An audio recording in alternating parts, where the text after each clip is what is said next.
আজকে তো আমরা অনেকদিন পর বাজারে আসলাম, আজকে অনেক কিছু কেনাকাটা করতে লাগবে। আর কি ব্যাপার, এগুলো তো দেখি মিষ্টি। আরে মা, আমরা মিষ্টি খাবো না। না, আমার কাছে টাকা নেই, তাড়াতাড়ি আসো। আচ্ছা ঠিক আছে মা। আরে কি ব্যাপার, এখানে আবার এগুলো কি? এগুলো তো দেখি আইসক্রিম। মা, আইসক্রিম খাবো।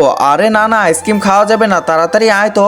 আচ্ছা ঠিক আছে, চলে আসতেছি। এখানে আবার এগুলো কি? আরে ভাই, এখানে তো অনেকগুলো চকলেট দেখতেছি। মা, চকলেট খাবো। আরে রাখতো এগুলো।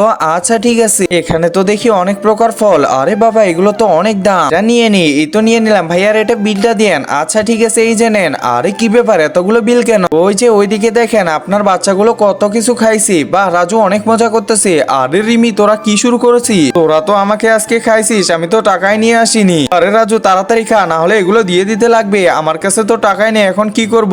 একজন মা কতটা আপন হয়ে থাকে, যার মানেই তাকে গিয়ে জিজ্ঞাসা করো। বন্ধুরা, আজকে দেখা যাক এই মায়ের জন্য কি ভিডিওটিতে লাইক করে দিয়ে চ্যানেলটি সাবস্ক্রাইব করে দেয়। আর যারা মাকে ভালোবাসে না, তারা ভিডিওটি থেকে দূরে থাকো। রাজু তাড়াতাড়ি চল, আমাদেরকে বাসায় চলে যেতে লাগবে। হ্যাঁ ঠিক আছে। আরে মা, এখানে কি করতেছে? তাড়াতাড়ি পরিষ্কার করেন।